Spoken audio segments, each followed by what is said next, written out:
heading down to Texas to talk about world-class championship wrestling, formerly known as big-time wrestling. Until 1982, the territory is owned by Fritz Von Erich, who has been the biggest face in the company since 1966. As we enter the winter of 1982, for better or for worse, Fritz Von Erich is still arguably the biggest face in the territory.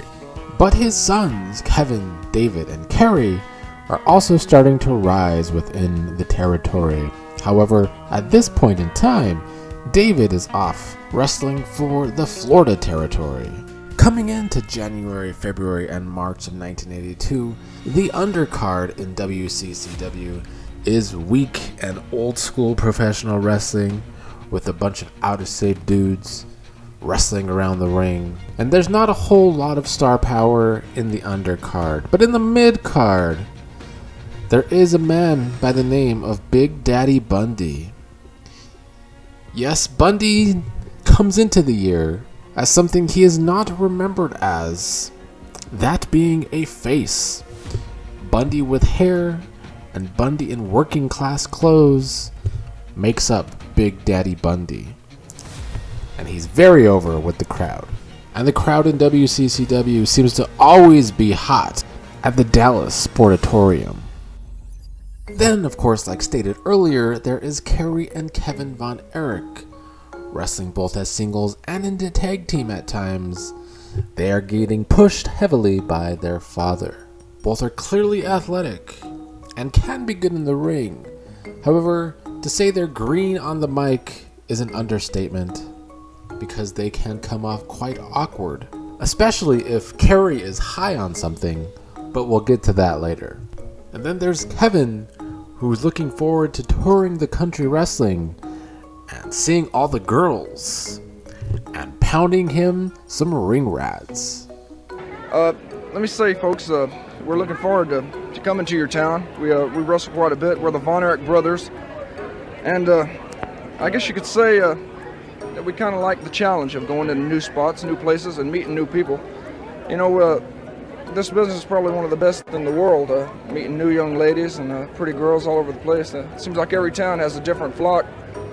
And so we'll be coming to your town pretty soon, be looking for us. And when we're there, come out to the matches and check us out. You know, I guess, Junior could say that we like challenges. One of our challenges is to rid this building, this business of the kind of people like Hart and his men. There's no place in this business, there's no room for them, and that would be our challenge, would be to get rid of people like that. Another notable person is Gary Hart. Gary Hart is the booker in WCCW at this point, and he is also a manager of some of the heels in the territory. Gary Hart's promos are one of the more entertaining parts of the winter of 1982 for WCCW, but also the fact that he manages the great Kabuki. Kabuki comes in as an intimidating and scary heel, coming out in a devil-like mask. And if a devil-like mask doesn't scream heel, I don't know what does.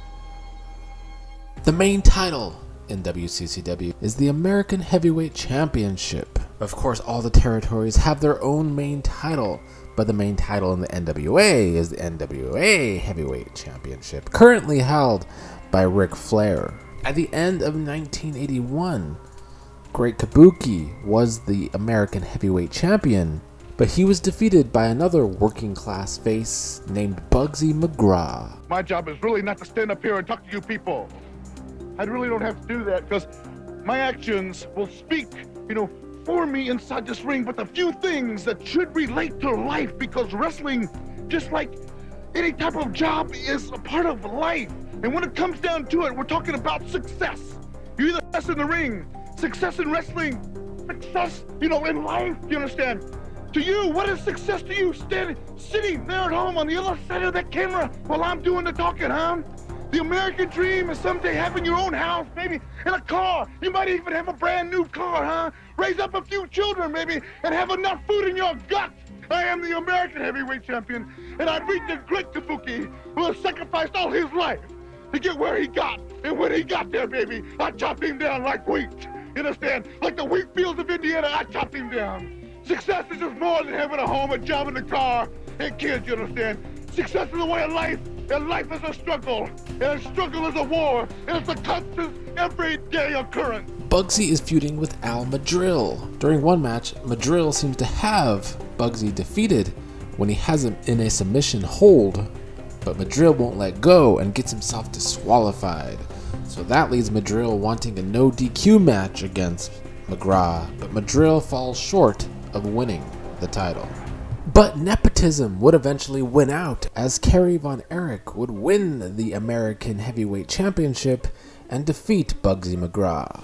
Winning WCCW's American Heavyweight Championship would give Gary Von Erich more of an argument that he deserves a shot at the NWA World Heavyweight Championship, because a year prior he took on then champion Harley Race and took Harley Race to his limit. In desperation, Harley Race had to pull Kerry outside of the ring and brawl with him there. Trying to get back into the ring, but Harley Race has got hold of him.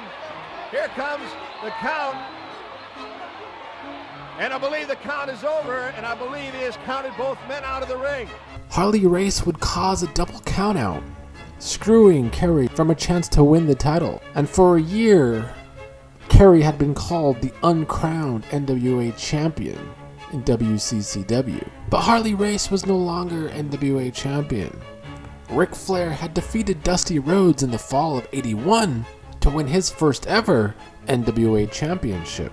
And he's heard a lot of people in Texas calling Gary Von Erich the uncrowned champion. And he's heard that Gary Von Erich is now the Texas champion. But Flair is having none of that. He thinks Kerry is no match for Ric Flair. Kerry would have a response for Flair, but Kerry is high on something, and his promo devolves into something about a cloud. It comes off rather incoherent in the end. Listen for yourself.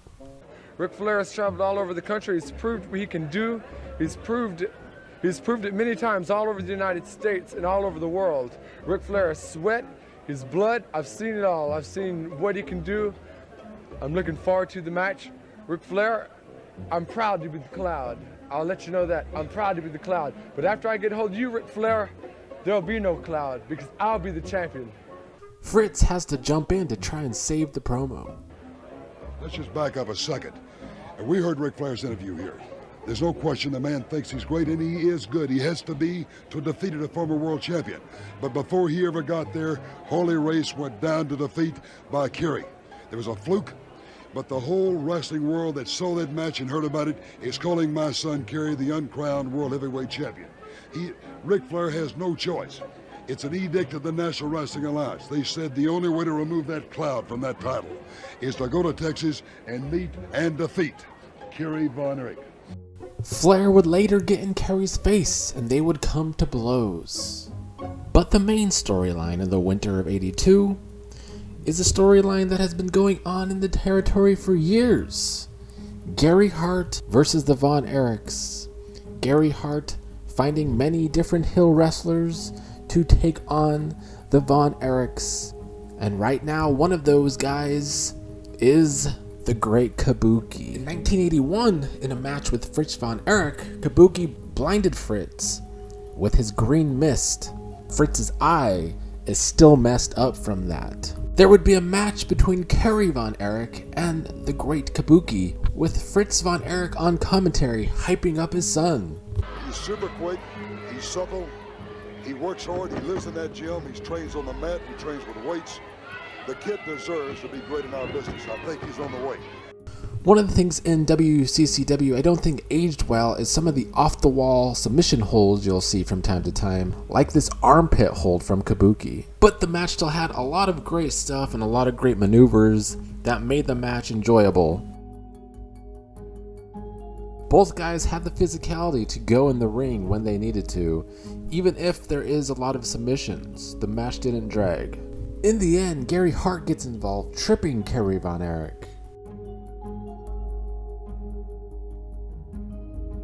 This, of course, pissed off Fritz on commentary.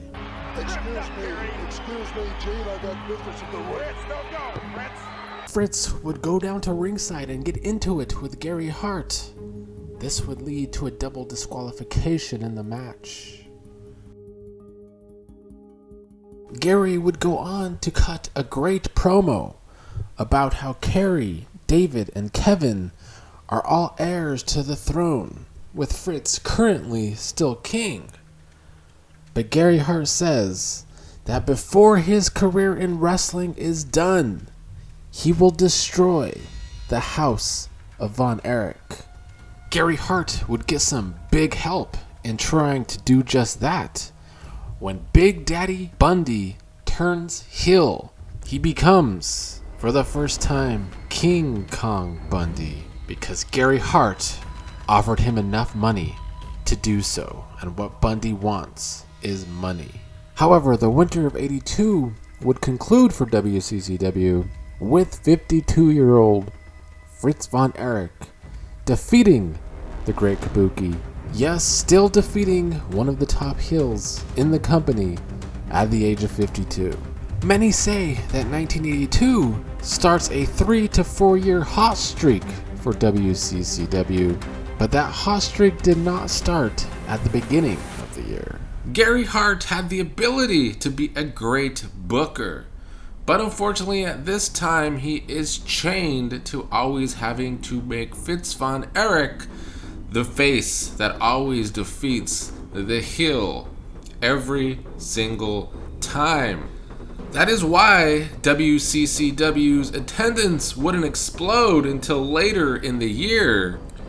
Gary Hart needed more room to work as a booker, and he would get that room soon because Fritz Von Erich was on the verge of retirement.